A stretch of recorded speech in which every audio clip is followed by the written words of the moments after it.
Bonjour à toutes et à tous, bienvenue dans ce nouvel épisode des Controverses de Tram. Aujourd'hui, nous allons nous intéresser à la certification HVE. Dans la jungle des labels créés, comment s'y retrouver, comment la HVE peut-elle exister? Pour en parler, j'ai le plaisir d'accueillir Bruno Calle, éleveur laitier, producteur de légumes et d'énergie dans le Morbihan. Bruno, vous l'avez, vous, la certification HVE? Bonjour Jean-Paul. Oui, effectivement, nous sommes certifiés depuis maintenant un peu plus de 18 mois. Bon, merci beaucoup. Benoît Drouin, bonjour. Vous êtes agriculteur dans la Sarthe et référent HVE pour le réseau CIVAM. CIVAM, ça signifie? Un centre d'initiative pour valoriser l'agriculture et le milieu rural. Bon, merci beaucoup. Enfin, nous recevons Anaël Bibard, cofondateur de FarmLeap. Anaël, vous organisez justement une rencontre sur l'HVE. Oui, Jean-Paul, la conférence Réussir l'HVE se tiendra le 18 novembre à Paris et aussi en retransmission. Et c'est bien noté. Et pour poser les enjeux du débat, Christophe Léchera, responsable communication de Tram, l'HVE, c'est nouveau, mais déjà contesté. Merci Jean-Paul. Effectivement, le gouvernement a fait de la HVE, la haute valeur environnementale, un critère d'éligibilité pour l'accès aux éco-régimes de la future PAC, au même titre que l'agriculture biologique. Mais, dans un avis récent, l'autorité environnementale critique le flou sur le cahier des charges de la HVE. Elle indique que la déclinaison française de la future PAC démontre une absence de prise en compte au juste niveau des enjeux environnementaux. Alors, HVE ou agriculture bio, sur quel logo les agriculteurs français vont-ils jeter leur dévolu dans les prochaines années pour faire reconnaître leur démarche respectueuse de l'environnement? Merci Christophe. On rentre dans le vif du débat. Anaël, tout d'abord, est-ce que la certification HVE, c'est une certification comme les autres?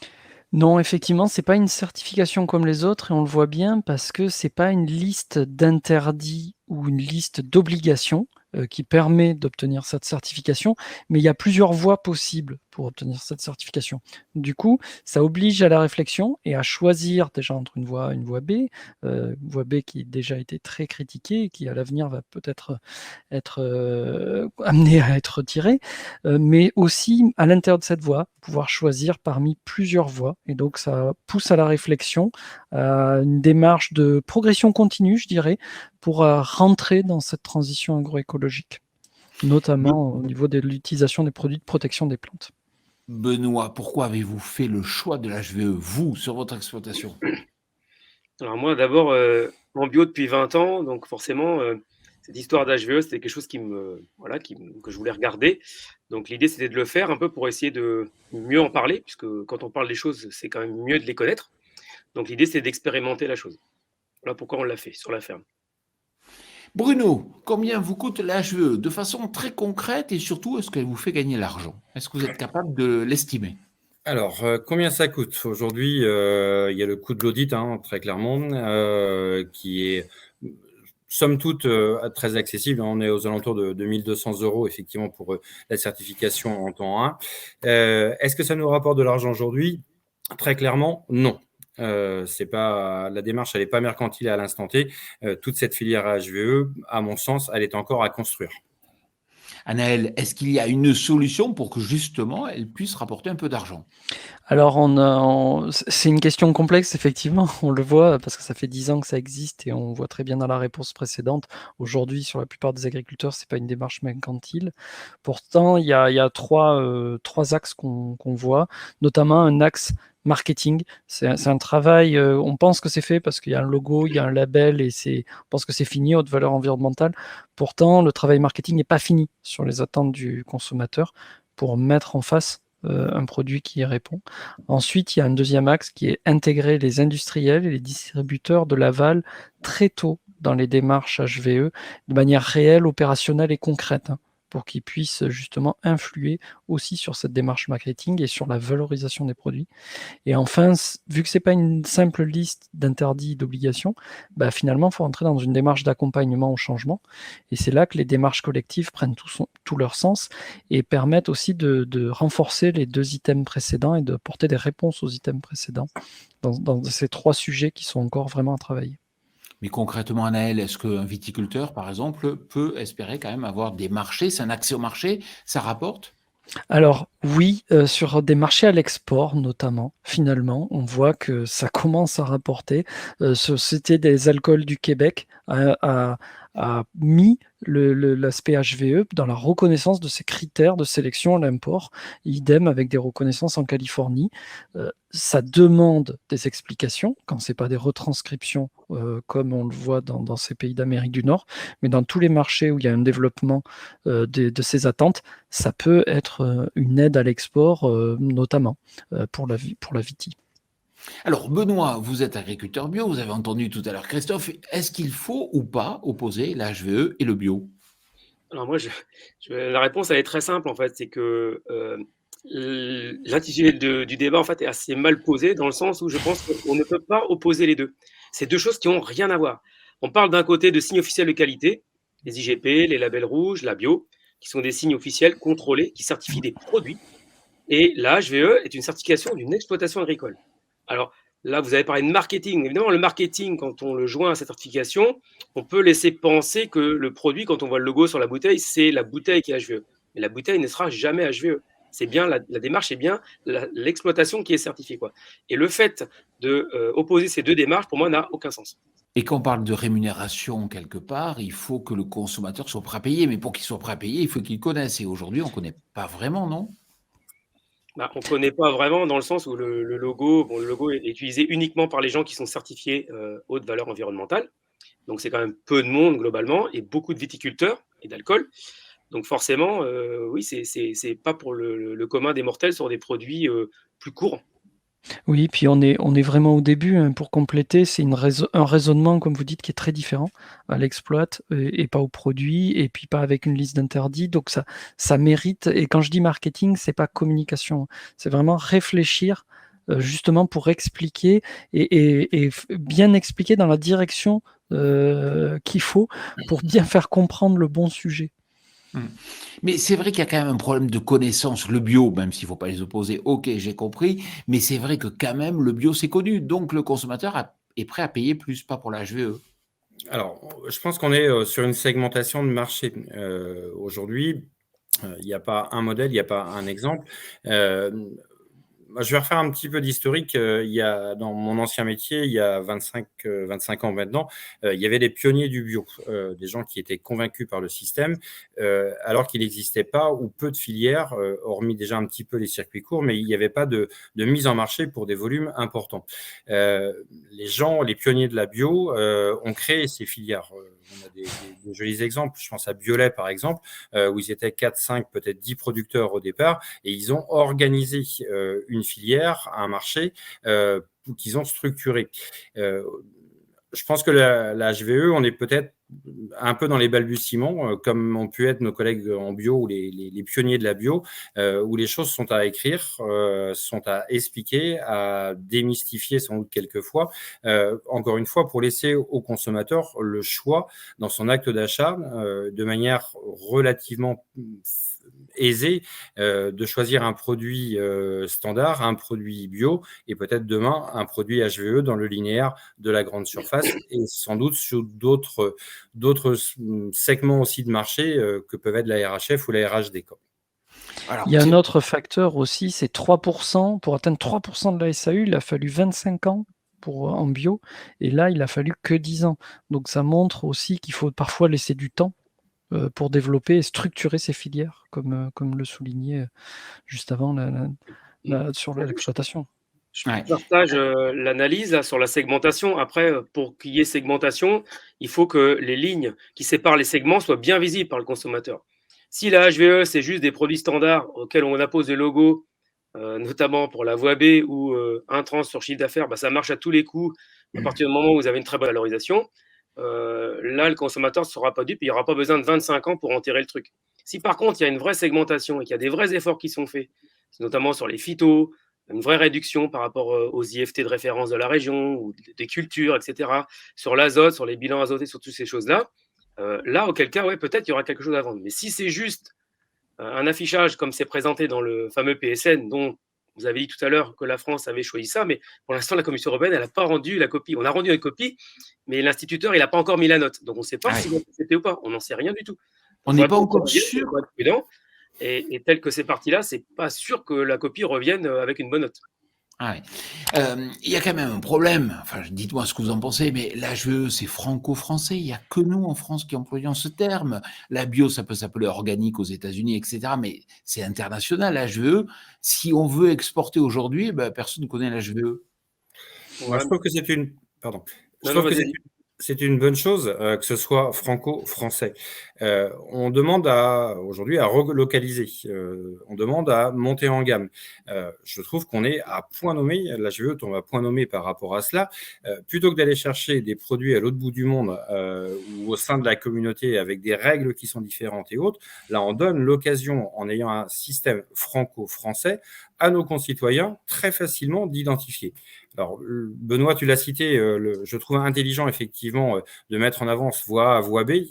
Moi, je suis très à l'aise, on a choisi la voie A par rapport à cette certification. On fait partie des 10 premières exploitations laitières en France à avoir été certifiées niveau 3 en HVE, où je suis. Encore une fois, par rapport aux consommateurs qui se perd entre les AOP, les AOC, la bio et autres, on est sur un segment qui doit ramener de la valeur ajoutée à l'agriculteur. La filière pour laquelle on démarre et on espère une valorisation en sonnant et en trébuchant, elle est sur la partie légumes chez nous. D'aussi, l'entreprise avec laquelle on travaille, la coopérative avec laquelle on travaille, va lancer une marque qui s'appelle Bien Cultivé, et très clairement sur le pot de petits pois, de carottes, de flageolets, un peu dans l'esprit de C'est qui le patron, les éleveurs vous disent merci. Dans l'acte d'achat, il y a des centimes qui reviennent sur ce produit directement dans la poche de l'éleveur, du producteur. Sauf que moi, je partage ça, sauf que la réalité, c'est que travailler franco-français, ce n'est absolument pas possible dans le monde dans lequel on vit. Et à la dernière commission de la certification environnementale, les derniers acteurs qui veulent rentrer en fait dans cette certification, ce sont les légumiers des pays avoisinants, que sont notamment la Belgique ou l'Allemagne. Voilà, et on va commencer à voir ça. Alors la loi Egalim fait un appel d'air énorme. C'était la fausse bonne idée, cette loi Egalim. Bon bref, on ne va pas y faire son procès ce soir, ça vaudrait le coup d'en faire une émission particulière. Et du coup, aujourd'hui, on est obligé d'accepter, je ne vois pas pourquoi on refuserait des légumes belges à partir du moment où ils respectent les équivalences qu'ils demandent, et ils rentreront dans les cantines. Donc, moi, je ne crois pas à ça. L'idée qu'on va protéger nos frontières, etc., c'est... voilà. Ou alors, il faut revoir la totalité des règles européennes, comment on fonctionne. Mais tel que c'est parti là, ce n'est pas possible. Il ne faut pas être naïf. Alors, moi, j'aime bien être naïf quelquefois, et ça fait du bien. Là, nos collectivités ont l'obligation, 1er janvier 2022, d'avoir 50% de leurs produits sous signe de qualité, quel qu'il soit. Aujourd'hui, c'est un tiers de nos repas qui sont pris à l'extérieur. C'est nos gamins, nos grands-parents dans les EHPAD et autres. Ils ont l'obligation d'acheter sous signe de qualité. Et sous signe de qualité, effectivement, il y a peut-être un peu de chance que ce soit un peu plus français que ça ne l'est jusqu'alors. Quand on voit de la viande qui vient de Pologne, qui vient d'Irlande, tant mieux, on est dans l'Europe. Moi, je n'ai pas d'a priori par rapport à ça, mais pardon d'être un peu vulgaire, bon Dieu, autant qu'ils bouffent de la viande qui soit française. Oui. Je me faisais l'avocat du diable, Bruno. Je suis entièrement d'accord, mais je dis juste comment ça va se passer, parce que j'ai un peu d'expérience sur toutes ces choses-là. C'est des choses que j'ai beaucoup travaillé, notamment à l'Assemblée nationale et au Sénat sur la loi Egalim, et je sais comment ça va se passer, quoi. On met des critères qui sont très bien politiquement, qui s'affichent très très bien pour les parents, pour les gens, les payeurs, les gens qui vont financer, mais la réalité, on la connaît déjà. On a le 20% de bio en valeur, on sait très bien comment ça va faire aujourd'hui. On commence à avoir dans les mercuriales de prix des poulets belges bio de 70 jours qui sont moins chers que nos poulets de chez nous, qui arrivent au même prix que des poulets label rouge français. Voilà, on va commencer à voir ça. Et les histoires de légumes, là, on l'a vu depuis 2 séances à la CNCE, où on voit que ça y est, les légumiers étrangers ont compris que cette loi allait avoir un appel d'air, et que comme on ne pouvait pas refuser la certification à ces pays-là, ils vont rentrer dans le match. Alors, pour Michael Jacquemin, je ne sais pas si vous le connaissez, il est agriculteur dans la Marne. Lui, la HVE, il ne se pose pas la question. Il dit il faut y aller, ne serait-ce que pour bénéficier des budgets comme associés. On l'écoute. Le HVE, moi je pense que les agriculteurs, au sens large, doivent y aller. C'est un dispositif mis en place par le ministère. Il y a forcément des lignes budgétaires pour accompagner ce logo. pour faire savoir que le haute valeur environnementale, c'est commercialisé, c'est commercialisable, et c'est vraiment ce que les consommateurs attendent. Allons-y, c'est le ministère qui va accompagner la pub de ce dispositif. Alors, on pourra en parler, bien sûr, pendant des heures, mais on est déjà quasiment arrivé à la fin de l'émission. Alors, Christophe, est-ce que la HVE, c'est la certification de l'avenir ? Je ne sais pas si c'est la certification de l'avenir, mais en tout cas, c'est une certification qui fait parler. Avec nos invités, on a parlé d'éco-régime pour la future PAC. On a parlé également de conseil stratégique phytosanitaire, sachant que les agriculteurs labellisés HVE sont exonérés de conseil stratégique phyto, bénéficier d'un crédit d'impôt dans le cadre du plan de relance. On a parlé Egalim, avec l'obligation pour les cantines scolaires d'introduire des produits issus de label durable dans leurs assiettes dès 2022. Alors, on peut se demander si la HVE, c'est comme la petite bête qui monte et qui risque un jour de chatouiller tous les agriculteurs français qui n'auront pas apposé ce logo à l'entrée de leurs exploitations. Voilà, je ne suis pas d'accord, Christophe. Ah. Moi, je ne suis pas d'accord. La HVE, ça doit rester quelque chose, pas d'exceptionnel si tu veux, mais c'est un segment de marché. Si demain, tout le monde est HVE, eh ben, ça devient un standard. Ça veut dire que les règles sont imposées. Moi, je ne milite pas pour qu'on soit tous HVE demain. C'est une reconnaissance d'abord des bonnes pratiques. Nous, à l'échelle de l'exploitation, on n'a pas révolutionné notre système pour être certifié en HVE. C'est la reconnaissance du travail que l'on fait depuis 20 ans. Moi, ça fait 20 ans que je suis installé. On est sensible aux notions de carbone. Ça fait 15 ans qu'on y est attentif. On fait attention. Alors, il y a d'abord une entrée économique. Quand tu achètes des produits phytosanitaires, ça coûte. Si tu peux t'en passer, écoute, c'est des économies. C'est d'abord de la marge brute et le BE effectivement disponible. Mieux du revenu pour l'agriculteur. Le binage, nous, ça fait quelques années qu'on s'y est intéressé, effectivement. La fertilisation, la méthanisation nous permet de substituer complètement l'engrais minéral. C'est-à-dire qu'aujourd'hui, on fertilise 250 hectares uniquement avec du digestat, seulement avec du digestat. On est dans je ne vais pas faire de politique ce soir, on est dans le cadre du plan EMA qui avait été lancé à l'époque par un ministre de l'Agriculture qui s'appelait Stéphane Le Foll, substitution de minéral par de l'organique, on y est. C'est une somme de choses que l'on fait à l'échelle de l'exploitation qui nous permettent aujourd'hui de passer, d'être reconnus en certification HVE niveau 3 et sans avoir révolutionné. La bonne surprise, elle est sur la notion de biodiversité. Nous, on a été agréablement surpris en entretenant en bon père de famille et en bon paysan de base, nos campagnes, nos talus. On est dans un secteur où il n'y a pas eu d'aménagement, de remembrement comme dans les années 60. En fait, on finit à 19 sur 20 en biodiversité, parce que il y a effectivement des mares, il y a des prairies humides, il y a des prairies naturelles. C'est des choses que l'on entretient, qui font partie du patrimoine, du paysage, et ça fonctionne très bien. Sur la partie peut-être prospective, où moi je suis un petit peu frustré aujourd'hui, on ne parle pas de bien-être animal. On a demain des notions, on est d'abord producteur de lait et aussi producteur de viande derrière. Il y a peut-être demain à imaginer peut-être quelle autre chose avec un volet lié à la notion d'élevage sur la partie. Pour te répondre, Bruno, là-dessus, c'est un truc qu'on a travaillé parce qu'on a demandé à avoir des critères élevage, parce qu'aujourd'hui, les critères viennent uniquement des productions végétales. Donc, on a demandé à rajouter ça. Et pour ma part, moi, je défends en fait pour la HVE que dans les critères de bien-être animal, en fait, ça soit le critère principal soit l'accès à l'extérieur des animaux. Parce que sinon, on va se retrouver en fait avec toutes les productions standards qui vont pouvoir y prétendre. Et je suis désolé, je ne suis pas sûr qu'en termes de critères de bien-être animal, l'accès à l'extérieur reste quand même le principal critère. Alors, on en a encore pour une heure, Jean-Paul. Oui, je pense. Non, mais la réflexion, elle est très bonne. Moi, je suis très à l'aise sur ce sujet. On a des vaches aujourd'hui qui sont en bâtiment pour une logique de cohérence, d'efficience de la main-d'œuvre. On vient de démarrer un programme de recherche avec l'ONIRIS, donc l'école vétérinaire de Nantes, l'Institut d'élevage, pour démontrer que nos vaches sont aussi bien à l'intérieur qu'à l'extérieur. Alors, on ne sera pas d'accord. Qu'elles vieillissent très bien, qu'elles sont à l'aise, qu'elles sont dans un bon environnement. C'est pas pire qu'un Parisien qui fait du télétravail comme on fait ce soir derrière un ordinateur. Et je pense que vous n'arriverez pas à vous mettre d'accord. Non, on ne sera pas d'accord là-dessus. Aujourd'hui, juste une question, Anaël, pour finir. Vous faites un colloque, et d'ailleurs, Bruno, peut-être, et Benoît pourraient venir aussi y participer. On vous y invite. Mais est-ce qu'il reste encore des places et comment on fait pour s'inscrire ? Oui, c'est très simple. Vous allez sur le site hve.farm. Donc HVE comme la HVE.farm, F-A-R-M, et on peut s'inscrire soit en distanciel, soit en présentiel. Et d'ailleurs, tous les membres, les intervenants sont cordialement invités parce que vous avez des sujets à travailler, à débattre sur plus longtemps, je le vois bien. Et on compte sur vous, Anaël, Bruno, Benoît et Christophe. Merci beaucoup d'avoir participé à cette émission de TV Agri en partenariat avec Tram. On se retrouve le mois prochain. À bientôt.